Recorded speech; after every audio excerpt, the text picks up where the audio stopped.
Hello, this is Ball Racing with a report on the futures of Robert Kubica and Kimi Raikkonen and asking whether they could go to Red Bull. Of course, Dan Ricciardo, the winner of the Chinese Grand Prix just 10 days ago, has been heavily linked to Kimi Raikkonen's seat at Ferrari, and as a result, due to the relative lack of experience from youngsters Carlos Sainz and Pierre Gasly, I am going to ask the question whether Robert Kubica and Kimi Raikkonen could go to Red Bull, and I do think it is probable with the new Honda engine that Red Bull are likely to take on for next year, and as a result, I highly believe their experience could come in handy, plus the incentive of a potentially competitive car. But I will read out two articles from the Italian media. The first one comes from Gazzetta.it, and it is being translated as, quote, "The new Kimi Raikkonen should be mistreated. Ferrari, think about it. He started the season reminding us of the McLaren superfast Kimi, but in China, Vettel closing the door on his face and the sacrifice to slow down Bottas without thinking of a different strategy penalised him, and a winning Ricciardo teaches us a lesson.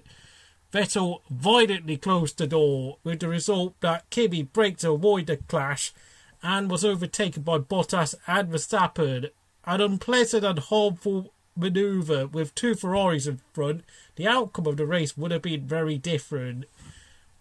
Disappointed and resigned, he quietly ran in fourth, angry except to be used by Ferrari to try and slow down Bottas and encourage the return of Vettel. A bad thing that Ferrari have always criticised when others have done it, and so the Finn's pit stop was delayed beyond measure. For years, we have criticised Raikkonen, but Kimi, in his 2018, has presented himself with another spirit, making us remember the super champion of McLaren. Ferrari should have taken this into account. Instead, Kimi in Australia was penalised by the strategy and is now considered in the team as support for Vettel for experiments and tactics. A resounding mistake that cannot but affect the morale and performance of the driver. What will can Kimi have to face for another 18 races? Red Bull are focused on Max, but Daniel is proof of how the second driver can sometimes get unexpected triumphs and reopen a title fight. Think about it, Ferrari, and coldly meditate if it is really is worthwhile to rely only on the smug ability of cynicism to bring home results. And his second article from Quotidiano.net from a writer named Turini, quote, "All the truth about Vettel and Raikkonen. Since Sunday morning, I had encountered a curious phenomenon. Repentant anti-Raikkonen armies are now hollering in the name of Kimi. All this is scandalous for their absolute lack of decency. If a Raikkonen supporter complains, I can understand.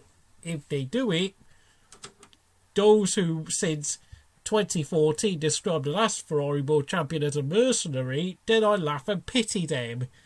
If there was an obligation to act subservient, Kimi would not have started as he did in Shanghai. I'm sorry for the Vettel fans, but Seb is only ahead if he goes faster.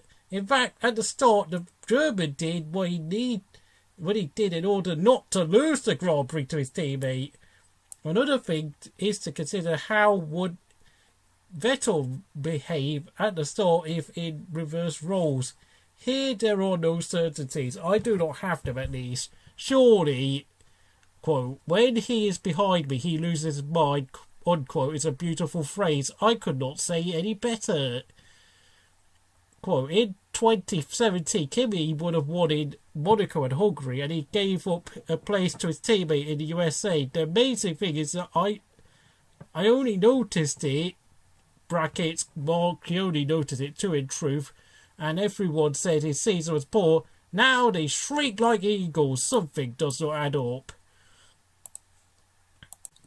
So it seems as if members of the Italian media are beginning to realise that Kimi is beginning to get more of a foothold in the Maranello team, and I have to say, if this carries on, Vettel is probably going to spit his dummy out soon.